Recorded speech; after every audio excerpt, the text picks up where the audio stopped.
What happens when a species that has never known defeat suddenly finds itself on the brink of extinction?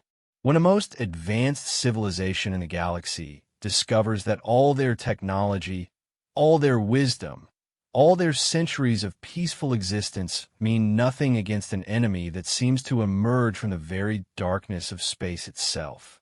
The Viridian Coalition had ruled the stars for over 1,000 years. Their cities floated like jewels among the clouds of gas giants. Their ships moved faster than light itself, and their minds had unlocked secrets that turned matter into energy with a mere thought. They were the teachers, the peacekeepers, the gentle giants who had brought harmony to a chaotic universe. But now they were dying. Their distress call echoed across the galaxy, a desperate plea that reached the ears of the one species they had always considered too primitive, too violent, too unpredictable to join their enlightened society. The humans. Little did the Viridians know that sometimes, when civilization fails, you need something a little more uncivilized. The silence in the command chamber of the Viridian mothership, Eternal Harmony, was broken only by the soft hum of dying systems. Ambassador Thala pressed her elongated fingers against the crystalline surface of the communication array, her translucent blue skin flickering with patterns of distress that would have been beautiful under different circumstances. "The Devourers have breached the outer rim," reported Captain Veltar, his usual melodic voice reduced to a whisper. "Kepler, 442b fell 12 solar cycles ago. The Andorian outposts went dark 6 cycles after that. They're consuming everything in their path." Zuexthala's 4 eyes closed in sequence, a gesture of deep contemplation among her people. The Viridian Coalition had never encountered anything like these creatures. They appeared without warning, ships that seemed to be carved from the void itself, absorbing energy, matter, even light.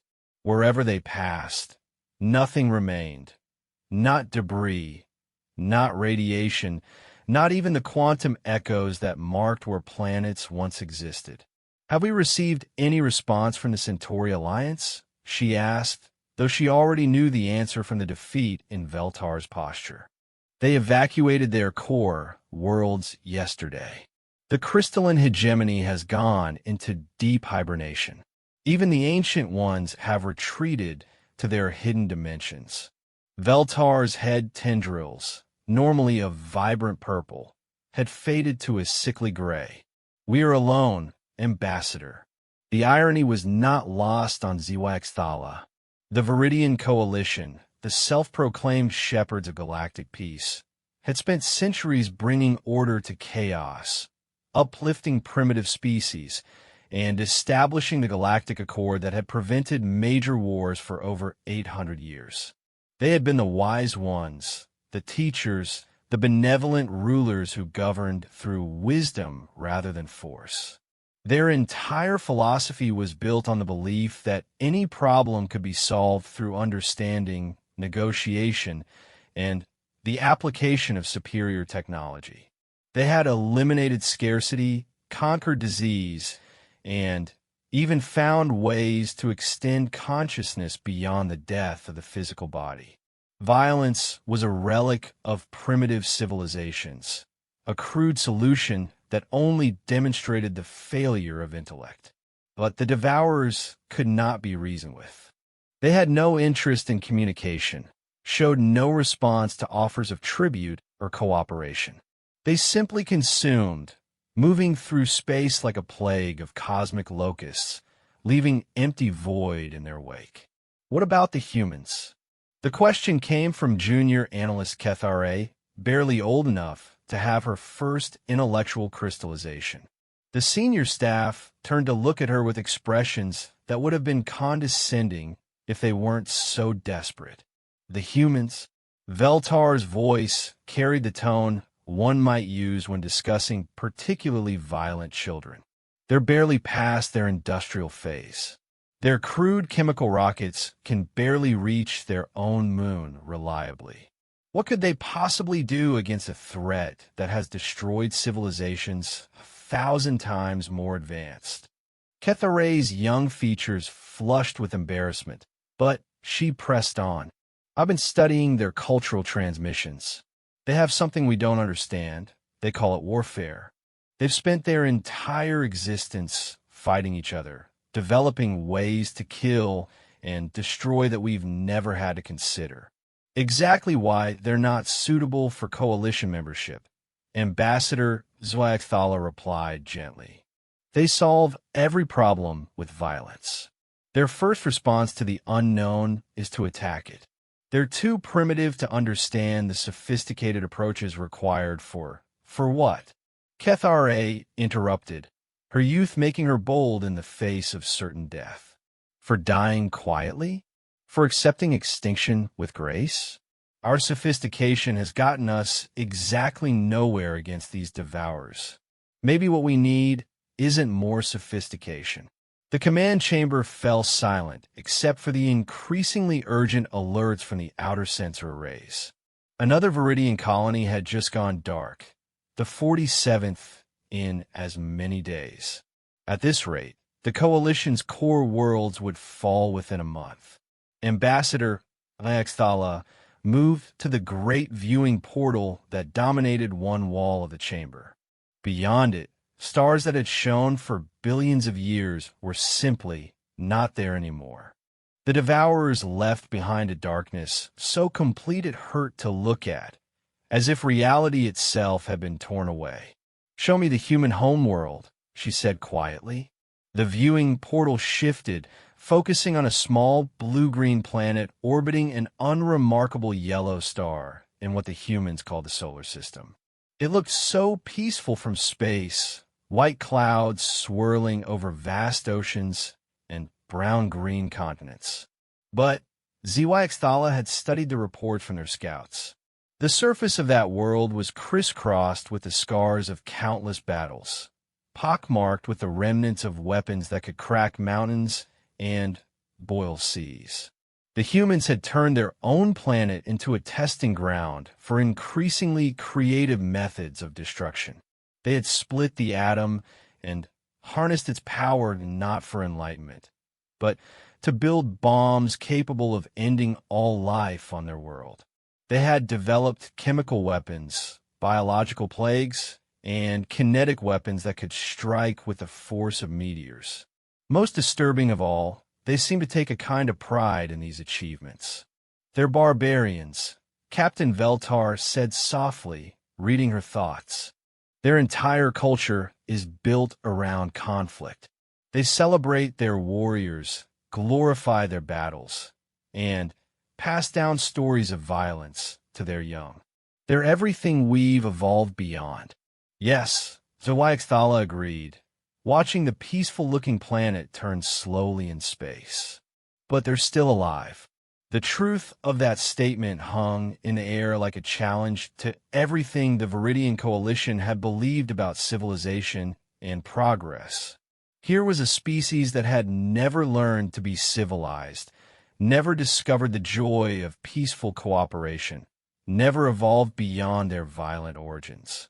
They were crude, primitive, and completely unsuited to galactic society. They were also the only species in known space that had spent their entire existence preparing for war. "Ambassador," Kethar said hesitantly, "I've been monitoring their communication networks. They're already aware of our situation." "What?" Veltar spun around, his head tendrils flaring with alarm. "How is that possible? Their technology can barely detect signals from their own outer planets." The young analyst's features flickered with nervous patterns. They've been tracking the devourers for months. Their primitive radio telescopes detected the disappearance of star systems along the galactic rim. They've calculated the trajectory and speed of the destruction. According to their projections, the devourer fleet will reach Earth in approximately 47 of their days. Ambassador Zwayakthala felt something cold settle in her chest. The humans knew they were going to die, and they were preparing anyway. Their military installations were buzzing with activity. Their industrial centers were working around the clock, and their leaders were making speeches about duty, sacrifice, and facing impossible odds. "They're not trying to run," she whispered in amazement. "They're getting ready to fight." Pointlessly, primitively suicidal. But HFY was beginning to see something else. The humans weren't just preparing to die, fighting. They were preparing to take as many of their enemies with them as possible. Their entire planet had become a fortress. Their civilian population had been evacuated to underground bunkers that could survive nuclear war, and their military had developed contingency plans for everything from planetary invasion to the complete destruction of their solar system. They had contingencies for their contingencies. "Open a communication channel to Earth," she ordered suddenly. The command staff stared at her in shock. First contact protocols required months of careful preparation, cultural analysis, and psychological evaluation. The humans hadn't even been formally contacted by the coalition. They were considered too unstable for membership. Ambassador Veltar said carefully, "Direct contact with a pre-space civilization is strictly forbidden by the Galactic Accords." The psychological trauma of learning they're not alone could— "Captain," HFY interrupted, her voice carrying the kind of authority that had negotiated peace treaties between star systems. "In case you haven't noticed, the Galactic Accords are about to become irrelevant. Along with the Galactic Coalition, the galaxy itself, and everything in it." She moved to the communication console and began entering the frequency data that their scouts had provided. Her hands trembled slightly as she worked, not from fear, but from the magnitude of what she was about to do. She was about to break the most fundamental law of galactic civilization, to contact a species that had been deemed unfit for membership in their enlightened society. She was about to ask barbarians for help. The communication array hummed to life, sending a signal across the light years to the small blue world where humanity waited unknowingly for its first contact with alien intelligence. The message was simple, translated into basic mathematics, and transmitted on multiple frequencies to ensure it would be received. "To the people of Earth," she began, her words being converted into electromagnetic waves that would race across space at the speed of light. "This is Ambassador HFY of the Viridian Coalition. We are facing extinction from an enemy we cannot comprehend or defeat. Our advanced civilization is falling to creatures that consume reality itself. We have watched you prepare for war against impossible odds. We are formally requesting your assistance in our darkest hour." She paused, knowing that what she said next would either save two civilizations or damn them both. "We need someone who understands how to fight when all hope is lost. We need someone who refuses to accept defeat. We need warriors." The message traveled through space, carrying with it the first formal acknowledgement that perhaps there was something valuable about a species that had never learned to stop fighting. Behind it, the Devourer fleet continued its relentless advance, consuming star systems as it moved toward the populated sectors of the galaxy.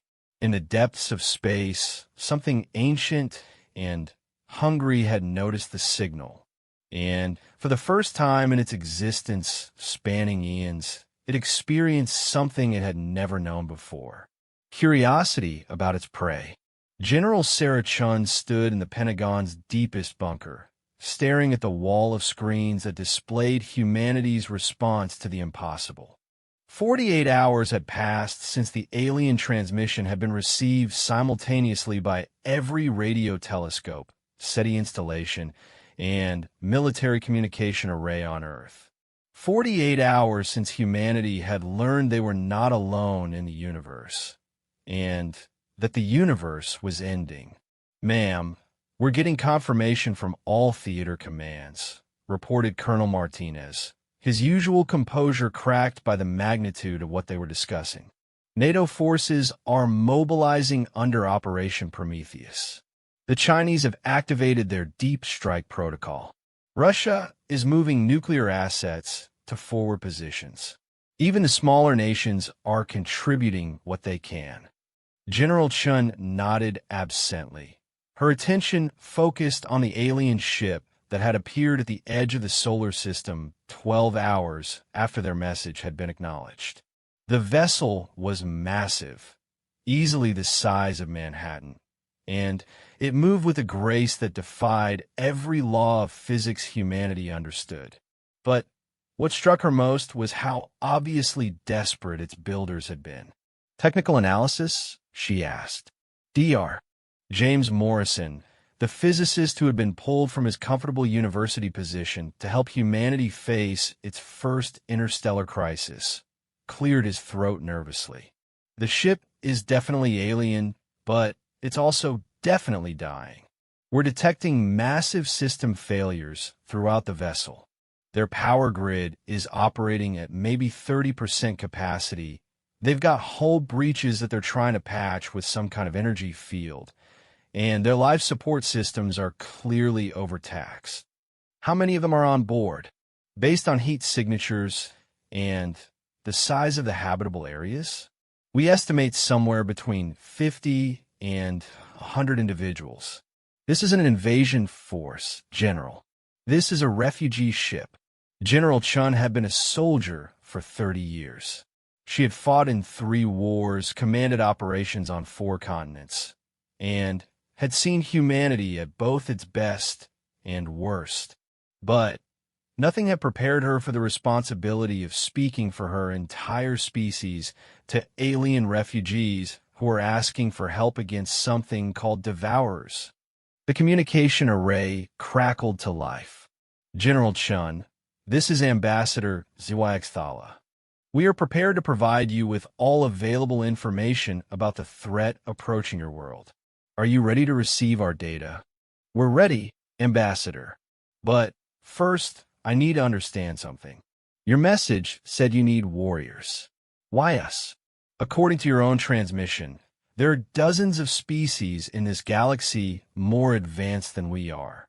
There was a pause before the alien voice replied, and when it did, General Chun detected something she recognized from her own experience in impossible situations: desperate honesty. "General Chun, advanced civilizations develop advanced solutions to complex problems. We have diplomats who can negotiate peace between species that have never met. We have scientists who can manipulate matter at the quantum level. We have philosophers who have solved questions of meaning and purpose that have puzzled thinking beings for millions of years. But we have no one who understands how to fight something that cannot be reasoned with, negotiated with, or understood. We have forgotten the skills that you have never had the luxury of abandoning. We have evolved beyond war. You have perfected it." General Chun looked around the command center, taking in the faces of humanity's military leadership. These were men and women who had spent their careers preparing for conflicts that ranged from local insurgencies to global thermonuclear war. They were experts in logistics, strategy, tactics, and the application of overwhelming force. They were exactly what they appeared to be: professional warriors in a universe that had forgotten how to wage war. "Show us what we're facing," she said. The main screen flickered and filled with an image that made several officers step back involuntarily. The Devourer's ship, if it could be called a ship, looked like a wound in space itself.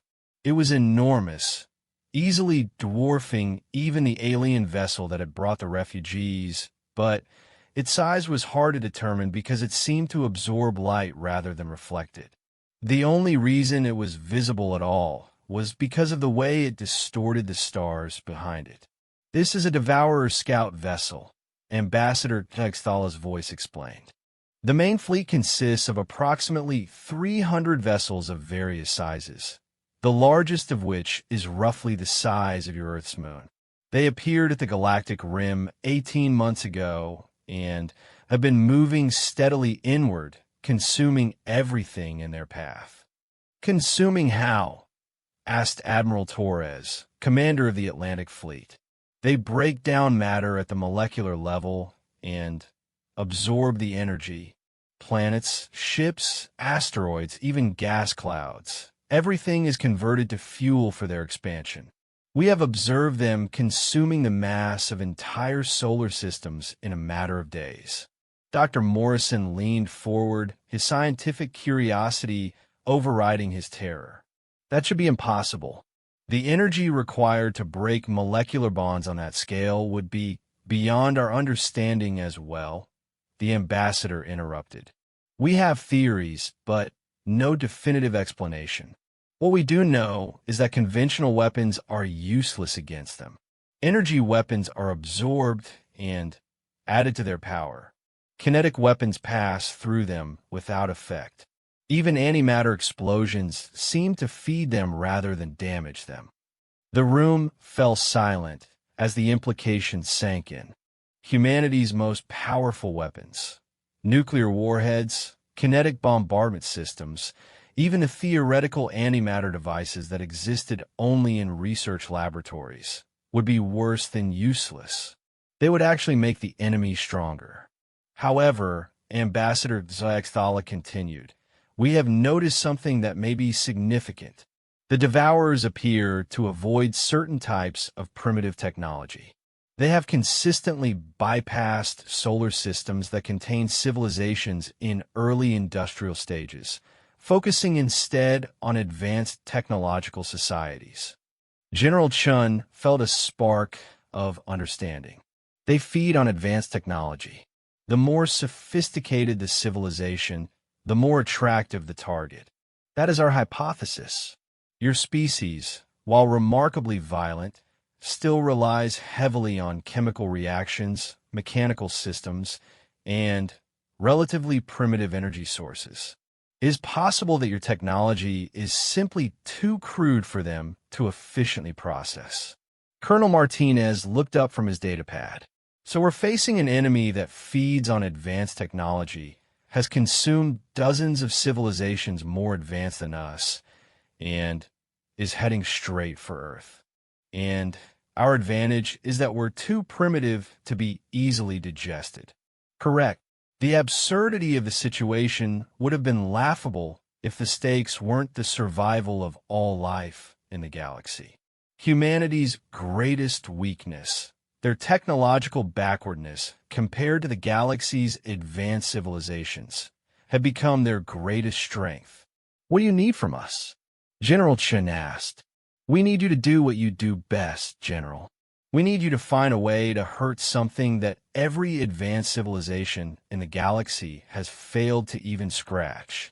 We need you to teach the galaxy how to wage war. General Chun turned to her staff. Assessment. Admiral Torres spoke first. Naval assets are already moving into position. We can have the entire fleet deployed within 72 hours. Nuclear submarines can operate independently for months if needed. Air Force is spinning up everything we have, added General Williams. Strategic bombers, fighter squadrons, even the prototype orbital platforms. If it flies and carries weapons, it'll be ready. Colonel Martinez consulted his datapad. Ground forces are mobilizing under emergency protocols. We're activating reserve units worldwide and expediting production of conventional munitions. Heavy artillery, armor divisions, infantry, everything's moving. Logistics? Chen asked. Complicated, but manageable, replied General Rodriguez. We're establishing supply chains that assume complete disruption of normal infrastructure. Ammunition production is being distributed to hardened facilities. Food, fuel, and medical supplies are being stockpiled in secure locations. Dr. Morrison raised his hand hesitantly. General, I have to ask, what exactly are we planning to fight them with? If energy weapons and even antimatter don't work, what makes us think our conventional weapons will be any more effective? General Chun smiled grimly. Doctor, you're thinking like a scientist. Sometimes the simplest solutions are the most effective. Ambassador, can these devourers be physically damaged? Can they be broken, torn apart, or destroyed through mechanical force? Unknown. No civilization has succeeded in causing measurable damage to a devourer vessel. But has anyone tried hitting them with a big enough rock? The communication channel fell silent for several seconds before Ambassador ZYX responded. I'm not certain I understand your meaning, General. Kinetic energy, Ambassador. Not sophisticated kinetic weapons that these things can absorb or pass through, but crude, simple, overwhelming kinetic force. A mountain-sized chunk of metal moving at significant velocity. The kind of brute force solution that advanced civilizations would consider primitive and inefficient. You're suggesting a ramming attack. I'm suggesting we find out if these things can survive being hit by something big, fast, and stupid enough that they can't adapt to it. We're also going to try chemical explosives, fragmentation weapons, and anything else our primitive minds can come up with. Admiral Torres looked up from his calculations. General, we could retrofit cargo ships as kinetic impactors. Load them with dense materials, tungsten, depleted uranium, and accelerate them using chemical rockets. If we're lucky, they'll be too simple for the devourers to counter effectively. Do it. What else? Conventional explosives, suggested Colonel Martinez. Not the sophisticated stuff, basic chemical reactions. Black powder, TNT, fertilizer bombs. Things so crude that they might not register as threats until impact. General Williams added, we could also try area denial weapons. Not energy-based, but physical barriers. Spread debris fields. Deploy clouds of metal fragments. Create obstacles that force them to slow down or change course. Dr. Morrison was frantically taking notes. This is completely insane. You're planning to fight a force that destroyed civilizations thousands of years more advanced than us using technology that's barely more sophisticated than what we had in World War II. Doctor, General Chun said patiently, sometimes insane is exactly what the situation requires.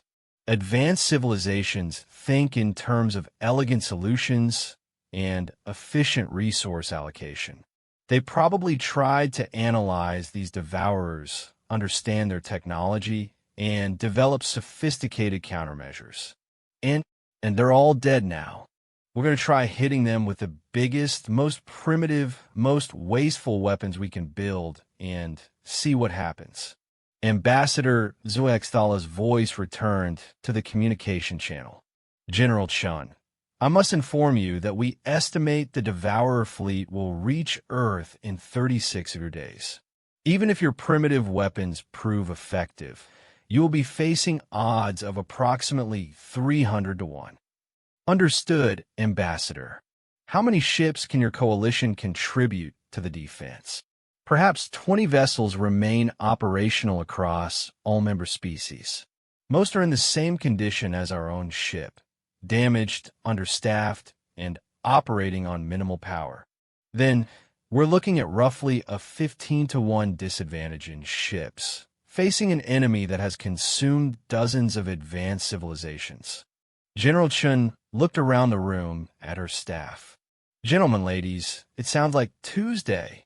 The joke broke some of the tension in the room, reminding everyone that humanity had faced impossible odds before and survived by refusing to accept defeat. They had fought wars against superior forces, held positions against overwhelming numbers, and won battles that every military expert said they should have lost. Orders, General? Asked Admiral Torres. Implement Operation Prometheus immediately. Every ship, every plane, every weapon system we have gets deployed and prepared for combat. Activate all reserve forces and expedite production of every primitive weapon we can manufacture. Work with our alien allies to identify weaknesses and develop targeting solutions. She turned to face the communication array. Ambassador, we're going to need detailed information about Devourer movement patterns, ship configurations, and anything else that might help us hurt them. We're also going to need your ships integrated into our battle plan. General, I must warn you that coalition vessels are designed for peaceful purposes. We have no weapons systems, no tactical capabilities, and our crews have no combat experience. Ambassador, by the time we're done with you, you'll have all three. Welcome to the human way of war. As the command staff dispersed to begin humanity's preparation for its first interstellar war, General Chun remained behind, staring at the image of the approaching Devourer fleet. In 36 days, Earth would face an enemy that had destroyed civilizations spanning thousands of worlds. They would do it with chemical rockets, conventional explosives, and weapons that advanced aliens considered too primitive to be effective. But as she looked at the determination in her officer's eyes and remembered every impossible victory in human history, General Chun felt something that the advanced civilizations of the galaxy had lost: confidence in the face of certain defeat. The Devourers were about to learn why humanity had never needed to evolve beyond war, because they had gotten very, very good at it. Sergeant Major Rodriguez had seen some strange things during his 25 years in the Marine Corps, but teaching aliens how to load ammunition was definitely a first. The Viridian standing across from him, Kethare, according to the translator device clipped to his collar, held the rifle like it might explode at any moment. No, Rodriguez said patiently, demonstrating for the fourth time. The magazine slides in until you hear the click. Don't be gentle with it. This thing is designed to function in combat conditions. Kethare's 4 eyes blinked in sequence as she attempted to follow the instructions. Her translucent blue skin flickered with patterns that the xenobiologist had explained indicated concentration mixed with confusion. Sergeant Major Rodriguez, I still do not understand the purpose of this rifle. Our analysis indicates it propels small metal projectiles using chemical combustion. Surely your species has developed more efficient methods of delivering force. Rodriguez exchanged a glance with Corporal Williams, who was attempting to explain the concept of hand grenades to a group of alien engineers. The past 3 weeks have been the most surreal period in military history as human forces worked frantically to integrate alien refugees into their defensive preparations. Ma'am, Rodriguez said, using the tone he reserved for explaining basic concepts to new recruits. Efficiency isn't always the goal. Sometimes you want something simple, reliable, and impossible to interfere with electronically. This rifle will fire the same way, whether you're facing normal enemies or space monsters that eat advanced technology. The training facility, hastily constructed in the Nevada desert, buzzed with activity as humans attempted to teach the fundamentals of warfare to beings whose civilization had eliminated conflict centuries ago. It was by any objective measure a disaster. The aliens struggled with concepts like cover, suppressing fire, and tactical movement. They asked endless questions about the ethics of violence and seemed genuinely disturbed by humanity's casual acceptance of casualty rates. But they were learning. Incoming transmission from Fleet Command, announced Captain Martinez over the facility's communication system. All personnel to briefing stations. Rodriguez led his alien students to the main briefing hall, where a massive holographic display showed the current tactical situation. Admiral Torres appeared on screen from his flagship in orbit, looking tired but determined.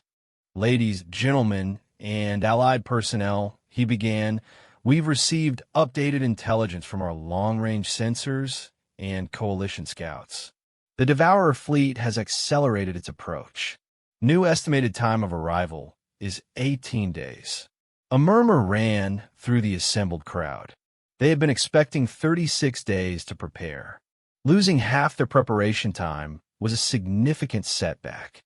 However, Admiral Torres continued, "We've also received some potentially encouraging news. Our initial probe attacks have produced unexpected results." The display shifted to show footage from the first contact between human forces and a Devourer scout ship. The alien vessel, dark and twisted like a wound in space, had approached the outer edge of the solar system 3 days ago. Humanity's response had been characteristically direct. They had fired everything they had at it. As predicted, energy weapons were completely ineffective.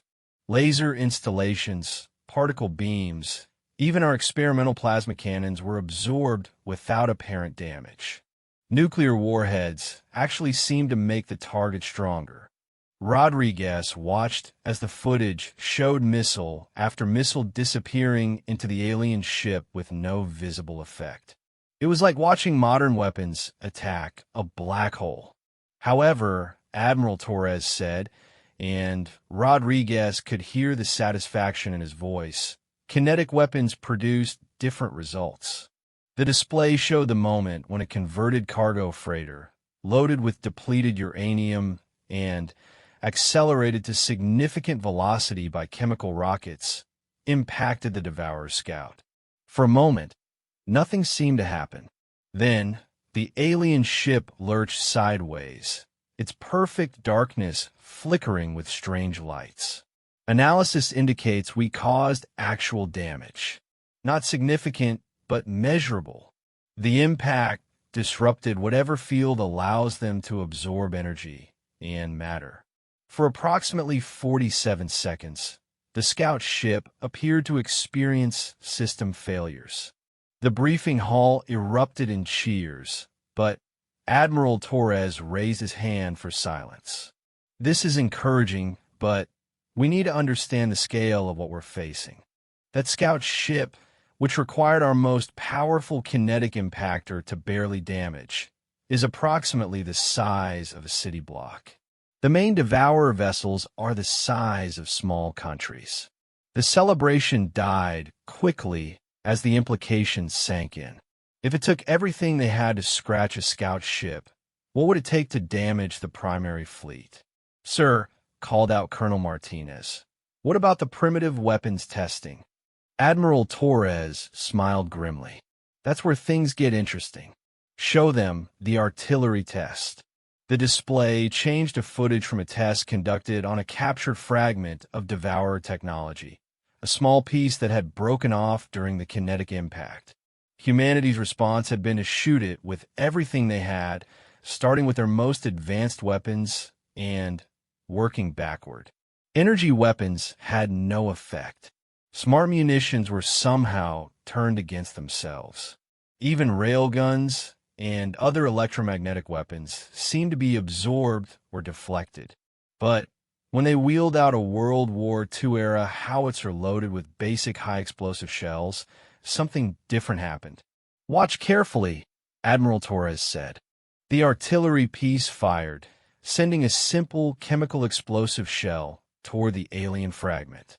The Devourer material seemed to ignore the incoming projectile until the moment of impact, when the basic chemical explosion tore a visible chunk away from the fragment. "It worked," whispered Dr. Morrison from somewhere in the crowd. "Crude chemical explosives actually worked. Our theory," Admiral Torres explained, "is that the Devourers have evolved to counter sophisticated threats. Their defensive systems can analyze and neutralize complex weapons, but they're not equipped to deal with simple chemical reactions. A nuclear warhead involves complex physics and sophisticated triggering mechanisms. A stick of dynamite is just carbon, hydrogen, and oxygen combining in a very basic way. Rodriguez looked over at Kethare, who was staring at the display with all four eyes wide. "Sergeant Major," she said quietly, "your species has weaponized primitive chemistry to hurt beings that consume starlight itself." "Yes, ma'am. That's exactly what we've done. This is—" She paused, searching for words in a language that had no equivalent concepts. "This is magnificent in its crudeness." Admiral Torres continued the briefing. "Based on these results, we're implementing a revised defensive strategy. Operation Prometheus is being modified to emphasize primitive weapons and kinetic attacks. Every military unit worldwide is being re-equipped with chemical explosives, conventional ammunition, and basic weapon systems." The display showed the orbital preparations that had been underway for weeks. Cargo ships were being converted into kinetic impactors, loaded with dense materials and equipped with simple chemical rocket systems.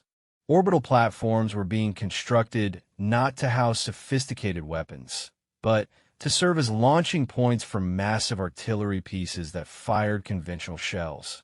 The space-based component will focus on kinetic bombardment using converted civilian vessels. We're also deploying orbital artillery platforms equipped with chemical propellant weapons. These systems are crude, inefficient, and completely without sophistication, which appears to be exactly what we need. Rodriguez raised his hand. "Sir, what about ground-based defense?" "I was hoping you'd ask, Sergeant Major." Ground forces are being reorganized around the assumption that the orbital defense may not stop all hostile contacts. Every major population center is being fortified using techniques that our great-grandfathers would recognize: trenches, bunkers, artillery positions, and obstacles designed to channel enemy movement into kill zones. The display showed construction projects that looked like something from the First World War, but on a planetary scale. Massive trench systems were being dug around major cities, reinforced with concrete and steel. Artillery positions were being established on every significant hill and ridge. Supply depots were being stocked with millions of tons of conventional ammunition. The goal is to create defensive positions that can function even if our advanced systems are neutralized. Every position will be supplied with chemical explosives, conventional weapons, and enough ammunition to conduct sustained operations without resupply. Kethare leaned over to Rodriguez. "Sergeant Major, this strategy assumes that the Devourers will actually attempt to land on your planet rather than simply consuming it from space." Rodriguez nodded.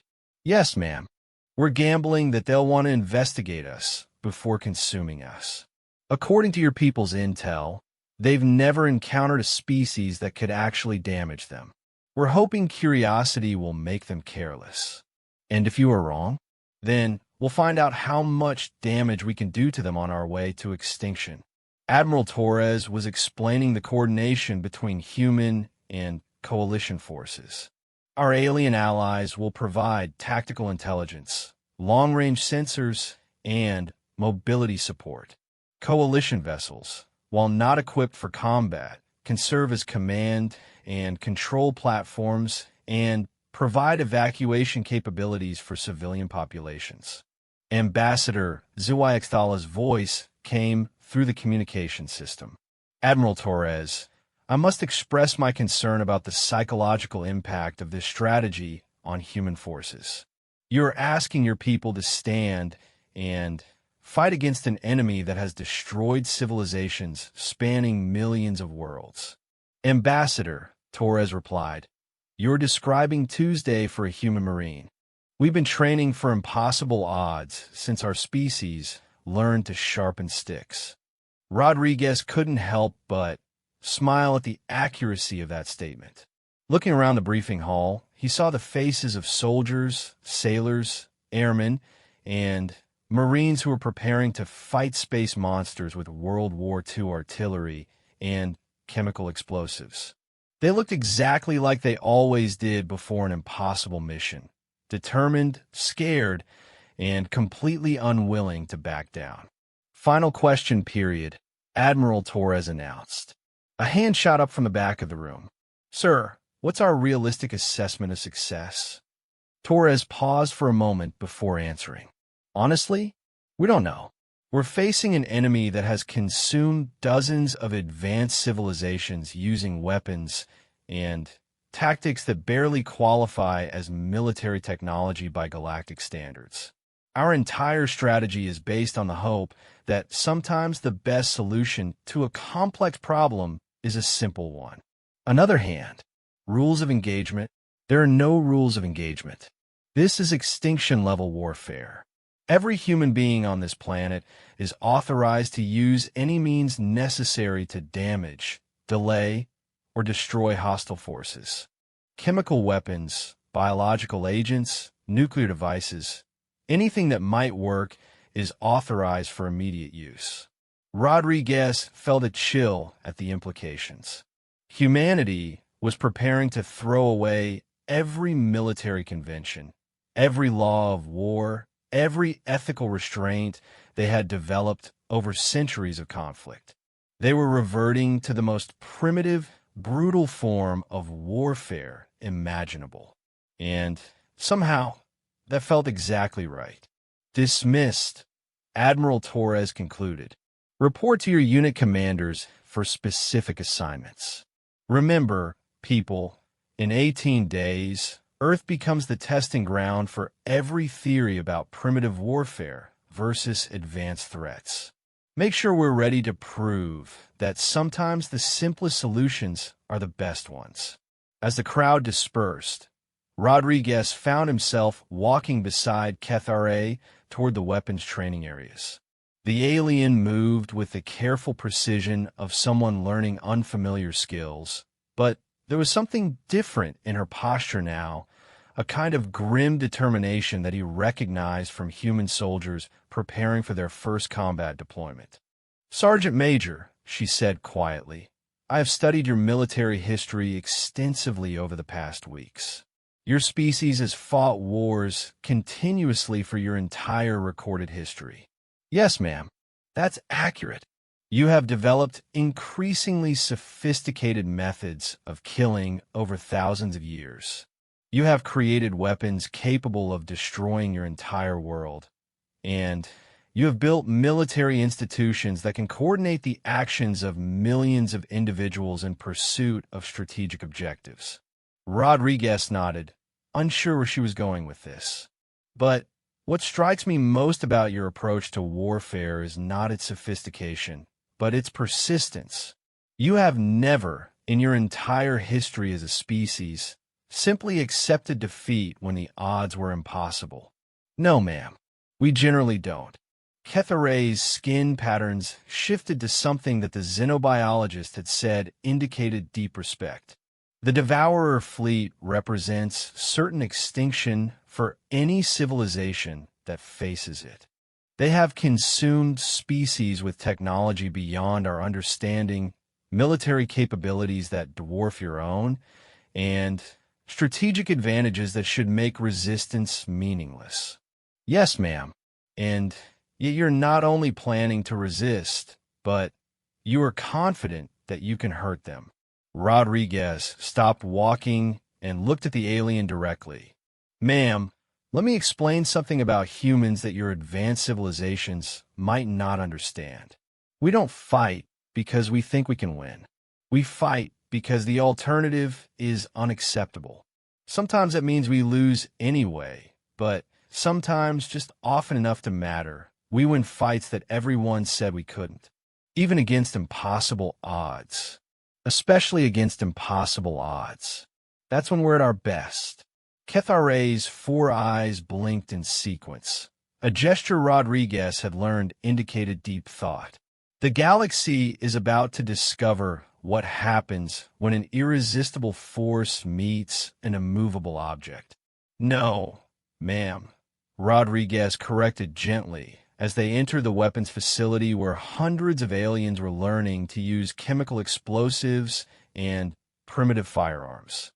The galaxy is about to discover what happens when an irresistible force meets a species too stubborn to get out of the way.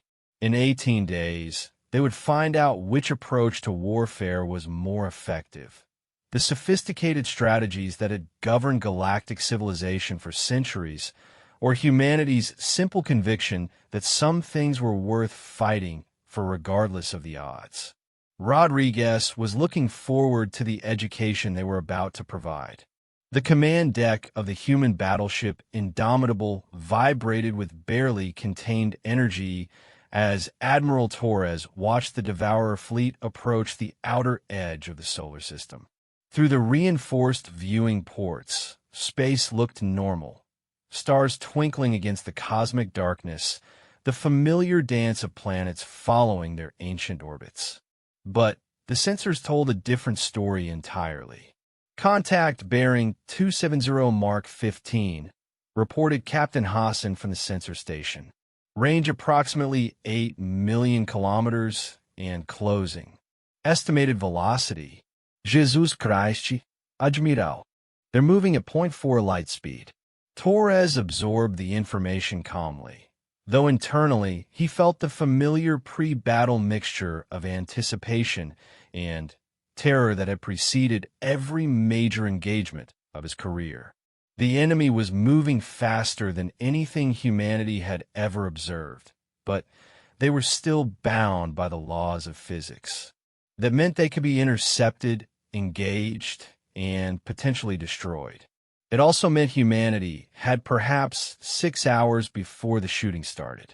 Communications, patch me through to all fleet units, and ground commands, he ordered. This is Admiral Torres to all stations.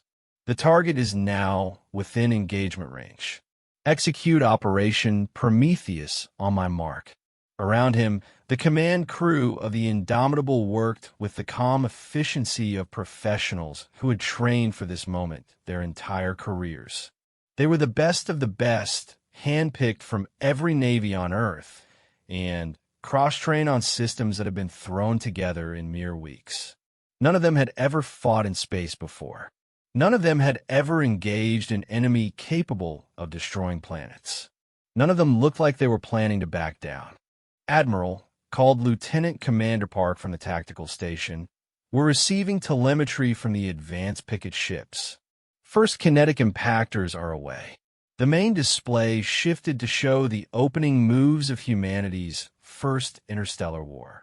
Converted cargo freighters, loaded with tons of dense metal and accelerated to significant velocity by massive chemical rocket arrays, streaked toward the approaching Devourer fleet like steel arrows fired by giants. Time to impact. 14 minutes, sir. Torres activated his personal communicator. Ambassador Zoyaxthala, are your people ready? The Viridian's reply came through clearly despite the electromagnetic interference beginning to emanate from the Devourer ships. As ready as we can be, Admiral. Coalition vessels are maintaining sensor locks on the enemy fleet and relaying targeting data to your forces.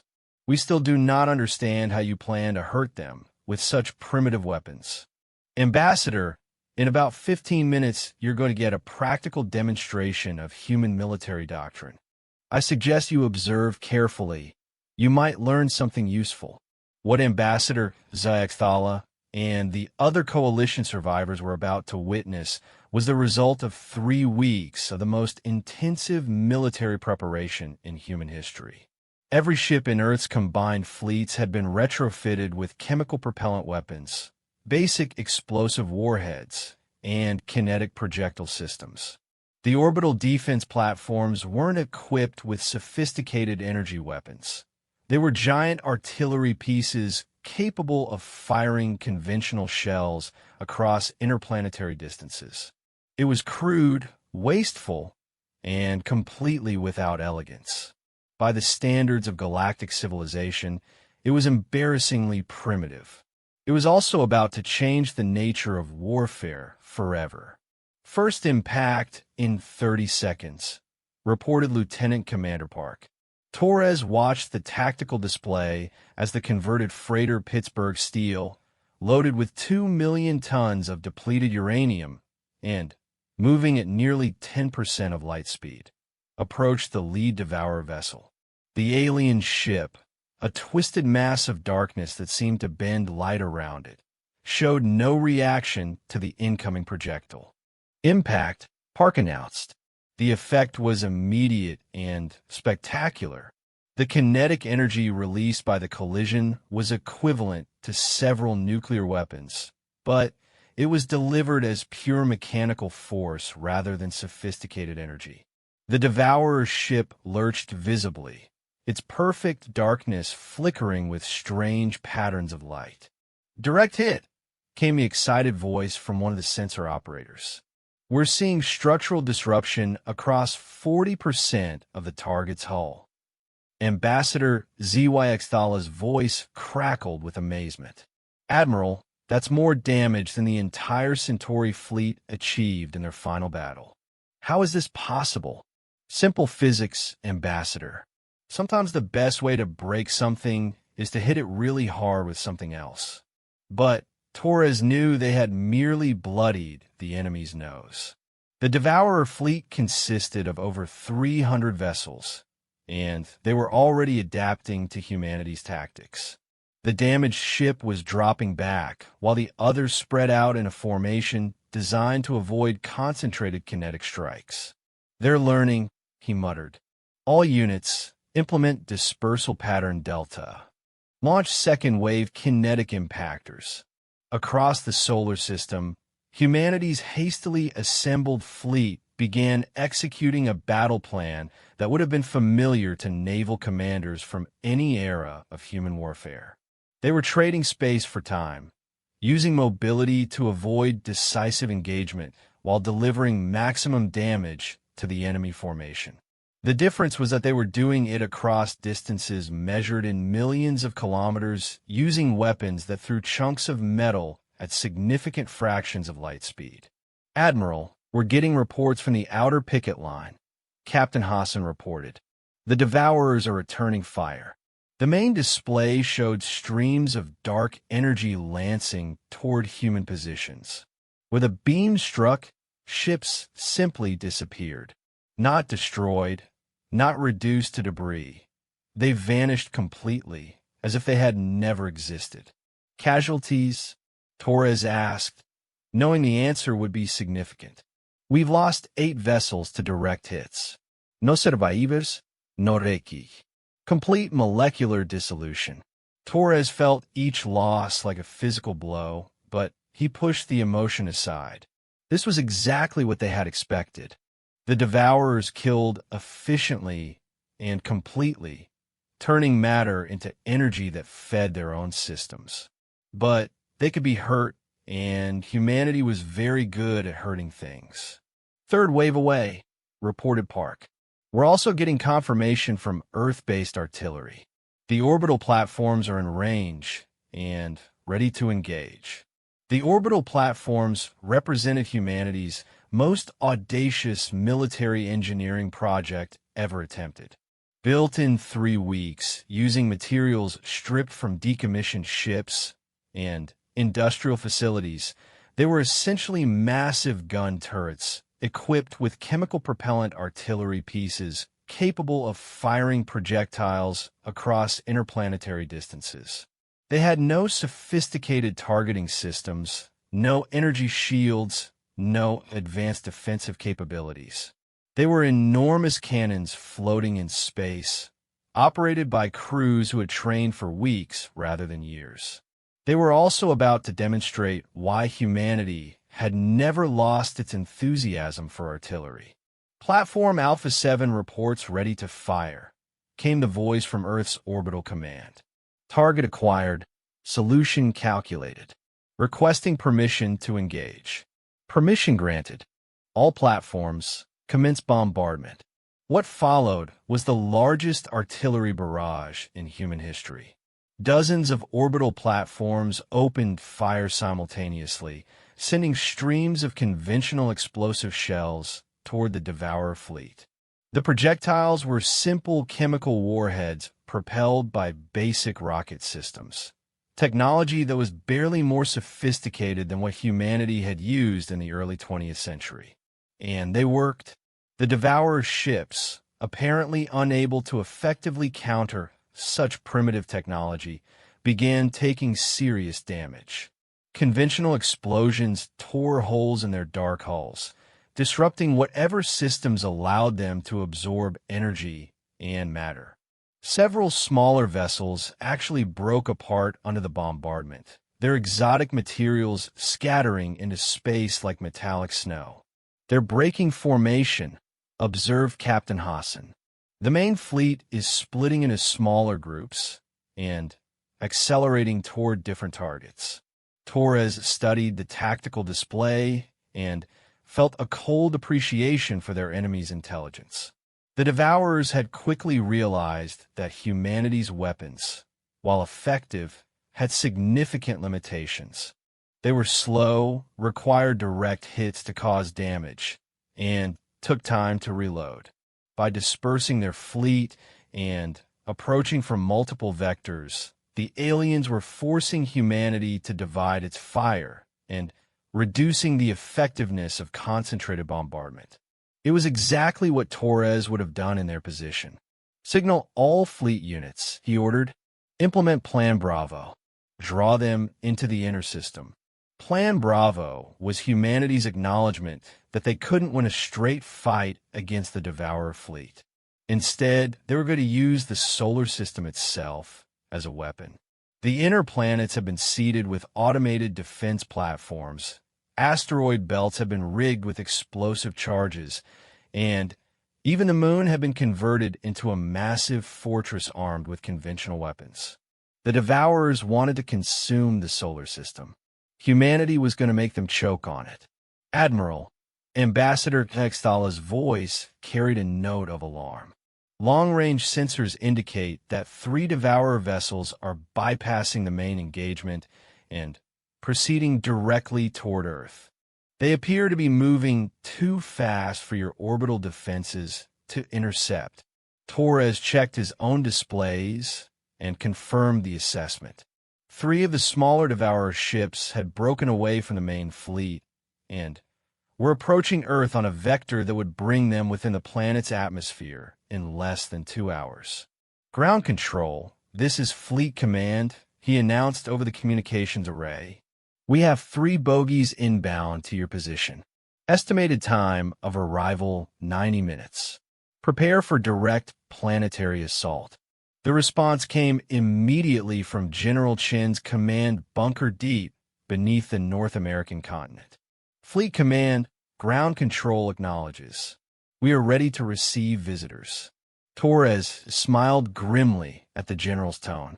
While the fleet engaged the main Devourer force in deep space using kinetic weapons and orbital artillery, Earth's ground forces have been preparing for close-quarters combat using the most primitive weapons in humanity's arsenal. The aliens were about to discover what happened when creatures that consumed starlight encountered species that had weaponized everything from gunpowder to kitchen chemistry. "Sir," Captain Hassan reported, "we're receiving a transmission from the lead Devourer vessel. They're attempting to communicate. Put it through." The voice that emerged from the communication system was unlike anything Torres had ever heard. A sound like wind through broken glass, carried on frequencies that seemed to bypass the ears and speak directly to the brain. "Primitive ones," the voice said, "you have demonstrated capability we did not anticipate. We offer you the honor of joining us willingly. Your crude effectiveness intrigues us." Torres looked around the command deck at his crew, then activated his own transmitter. "This is Admiral Torres, commanding officer of the human fleet. We appreciate the offer, but we're going to have to decline. We've got our own plans for this solar system. Then you'll be consumed as the others were consumed. Your resistance only delays the inevitable." "Maybe," Torres replied, "but delays can be educational. Let us show you what we've learned about warfare while you were busy consuming peaceful civilizations. He cut the transmission and turned to his crew. All stations, prepare for decisive engagement. It's time to find out if 20,000 years of human warfare can teach these things something about fighting. In the depths of space, the Devourer fleet continued its approach toward the inner solar system, confident in their superiority over the primitive creatures that had dared to resist them. They had consumed civilizations with technology beyond imagination, absorbed the knowledge and power of species that had mastered the fundamental forces of the universe. But they had never encountered a species that considered warfare an art form, that had spent millennia perfecting the science of killing, and that approached every problem with the fundamental question, how do we break this? They were about to receive a comprehensive education in human military doctrine, starting with the basic principle that sometimes the best way to win a war is to refuse to lose it. The smoke was so thick that Sergeant Major Rodriguez could barely see 10 meters in any direction, but he could hear the sounds of battle echoing through the ruins of downtown Los Angeles. Chemical explosions, the distinctive crack of rifle fire, and the deeper boom of artillery mixed with sounds he had never heard before. The screaming of alien metal being torn apart, and the strange harmonic wailing that the Devourer ground forces made when they were damaged. Rodriguez report. General Chin's voice crackled through his helmet communicator, barely audible over the din of combat. Still holding the downtown perimeter, General, he replied, ducking as another burst of dark energy carved a trench through the concrete beside him. The enemy landed about 6 hours ago, but they're not adapting to urban warfare as quickly as we expected. That was an understatement. The 3 Devourer vessels that had bypassed the fleet engagement and landed on Earth had deployed ground forces that were clearly designed to overwhelm sophisticated opponents through technological superiority. They were machines of living darkness that could phase through energy barriers, absorb directed energy weapons, and tear apart armored vehicles with tendrils of pure force. What they apparently hadn't encountered before was an enemy that met them with trenches full of Marines armed with chemical explosives, flamethrowers, and weapons that had been deliberately designed to be too crude for their defensive systems to counter. How are alien advisors holding up? Chen asked. Rodriguez glanced over at Kethare, who was crouched behind the same improvised barricade, clutching a rifle and looking like she was questioning every decision that had led her to this moment. The young Viridian had volunteered to accompany ground forces as a technical advisor, and she was getting a very practical education in human military doctrine. She's learning fast, Rodriguez reported, though I think we've shocked her a bit. That was also an understatement. Kethare had spent the past 6 hours watching human soldiers fight creatures that had destroyed galactic civilizations using tactics that predated spaceflight. She had seen Marines charge Devourer positions with fixed bayonets when their ammunition ran low. She had watched engineers defeat force fields by filling them with concrete and detonating the whole structure with mining explosives. She had observed medics treat wounded soldiers with battlefield surgery while simultaneously throwing grenades at approaching enemies. Most disturbing of all, she had seen humans win. "Contact, 2 o'clock, shouted Corporal Williams from a rooftop position. "Big one, moving through the financial district."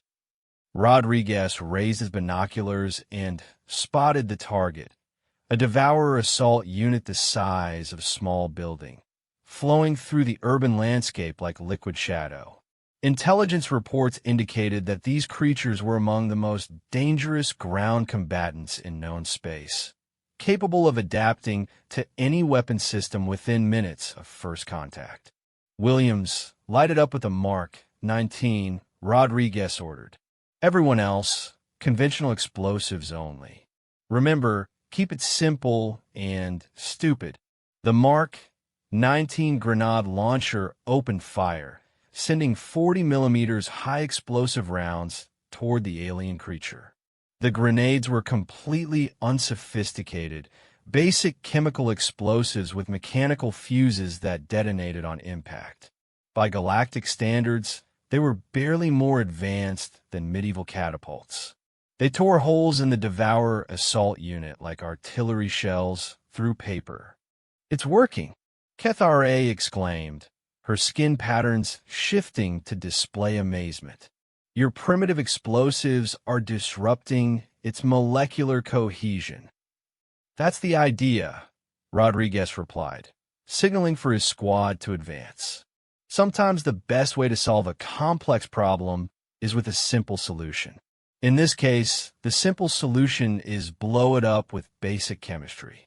The Marines moved forward through the smoke and rubble, using fire and movement tactics that hadn't changed fundamentally since World War II. They advanced by bounds, laying down suppressive fire with chemical propellant weapons, while other units flanked the enemy positions. When they encountered obstacles, they destroyed them with conventional explosives. When they faced superior numbers, they fell back to prepared positions and called in artillery support. It was crude, inefficient, and completely predictable by any military standard. It was also working. "Rodriguez, this is command." General Chen's voice came through the communicator. "What's your assessment of enemy capabilities?" "General, these things are definitely dangerous, but they're having trouble adapting to our tactics. They seem designed to counter sophisticated weapons and coordinated strategies. But we're not using sophisticated weapons, and our strategies are basically see target, shoot target, advance if possible." "Elaborate." Rodriguez took cover behind a burned-out car as another Devourer unit moved past his position, apparently unaware of his presence. The creature was scanning for electronic signatures, energy weapons, and advanced tactical communications. It completely missed 3 Marines armed with rifles, grenades, and a rocket-propelled grenade launcher. "Sir, I think these things have been fighting advanced civilizations for so long that they've evolved countermeasures for advanced tactics.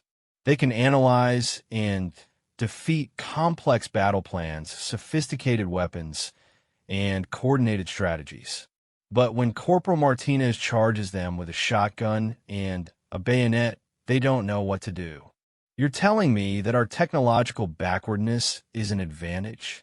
"That's exactly what I'm telling you, General.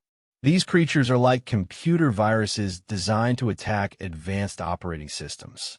They're completely unprepared for an enemy that's still using the equivalent of punch cards and mechanical calculators."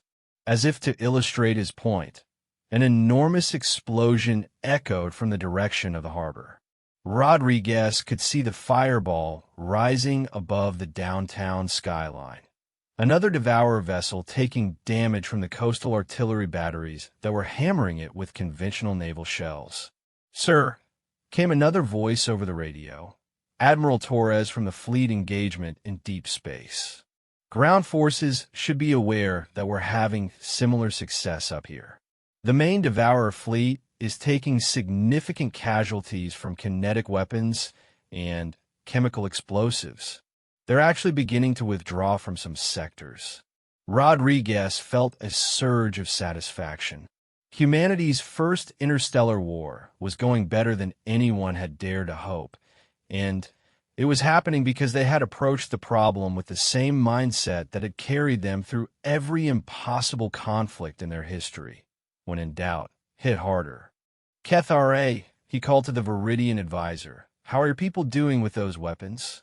The young alien was reloading her rifle with movements that were becoming more confident with practice. "Sergeant Major, I must report that coalition forces are finally beginning to inflict damage on Devourer vessels. The primitive weapons you provided are proving remarkably effective." "Good. Any word from your leadership about long-term strategy?" Ketharay's skin patterns shifted to something that Rodriguez had learned indicated ironic amusement. Ambassador Estala has formally requested that human military advisors be assigned to all remaining coalition vessels. Apparently, your crude and wasteful approach to warfare is exactly what the galaxy needs right now. Before Rodriguez could respond, his communicator crackled with a priority transmission from Fleet Command. All stations, this is Admiral Torres. Be advised that long-range sensors are detecting Devourer reinforcement fleets approaching from multiple vectors. Estimated arrival time, 72 hours. Rodriguez absorbed this information calmly. Reinforcements meant that the Devourers were taking this engagement seriously enough to commit additional resources. It also meant that humanity's performance had been effective enough to require a larger response. General Chun, this is Rodriguez, requesting permission to implement urban warfare protocols for extended engagement. Granted. What do you need?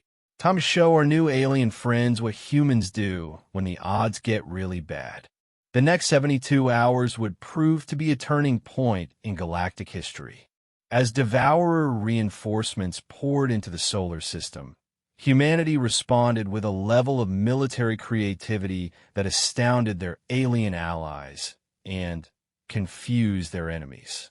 Earth's major cities became fortified strongholds equipped with weapons ranging from chemical flamethrowers to improvised explosive devices made from agricultural fertilizer.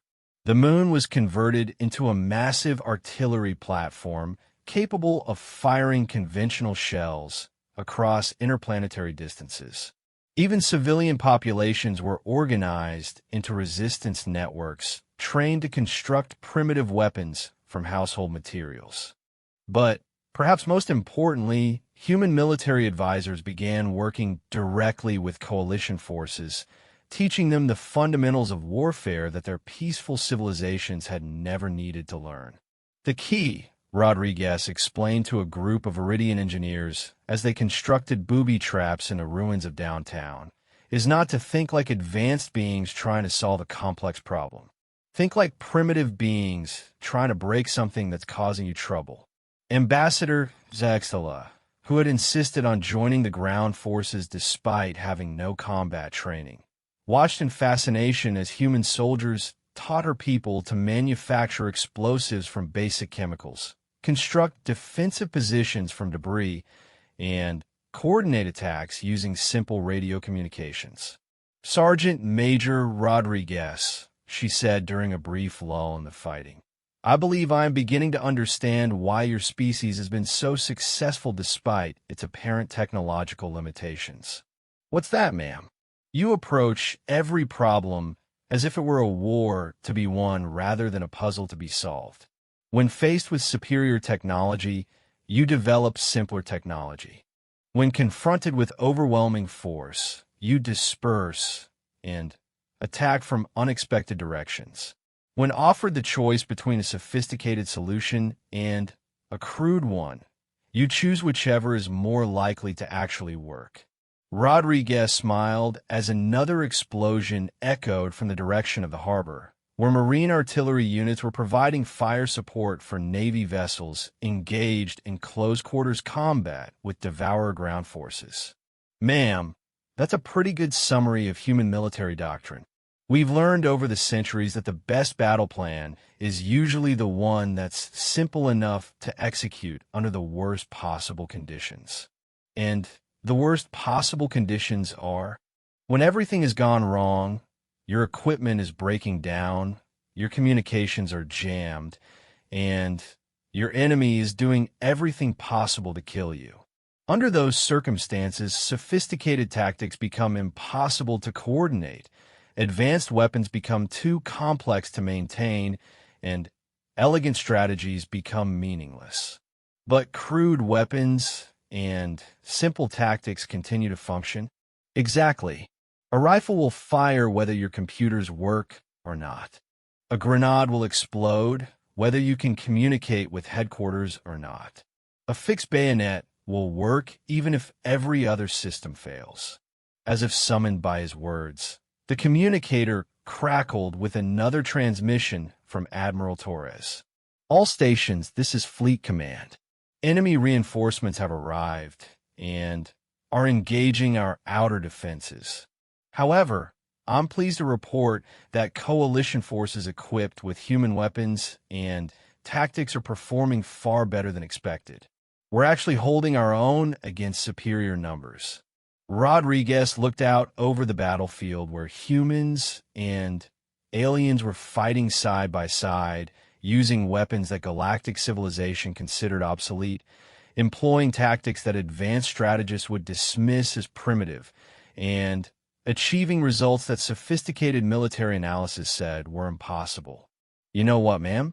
he said to Ambassador Zoaxthala. "I think your people are going to do just fine once they learn to stop thinking so much and start shooting back." The battle for Earth continued for another week, during which humanity and its coalition allies proved that sometimes the most advanced solution to a military problem is to ignore everything advanced about it and focus on the fundamentals, find the enemy, fix them in place, and destroy them with whatever weapons actually work. When the last Devourer vessel either fled or was destroyed, the galaxy found itself in the strange position of owing its survival to the most primitive military force in known space. The species that had been considered too violent for civilized society had saved civilization itself by teaching it how to fight. But perhaps most remarkably, in the smoking ruins of Earth cities and the debris-filled space around humanity's home system, the foundation was laid for a new kind of galactic alliance. One based not on peaceful cooperation and sophisticated diplomacy, but on the simple understanding that sometimes the only way to preserve peace is to be very, very good at war. As Sergeant Major Rodriguez stood in the ruins of Los Angeles, watching Viridian engineers construct defensive positions under the guidance of Marine Corps combat engineers, he reflected on the irony of the situation. Humanity had spent centuries being excluded from galactic civilization because they were too primitive and violent. Now, they were going to spend the next few centuries teaching that civilization how to stay alive. It was, he thought, probably the most human outcome possible, saving the galaxy by refusing to evolve beyond their most basic survival instincts. And somewhere in the depths of space, the scattered remnants of the Devourer fleet fled toward the galactic rim, carrying with them the knowledge that the universe contained something they had never encountered before, prey that could bite back hard enough to matter. The age of peaceful galactic civilization was over. The age of human-led galactic civilization was about to begin.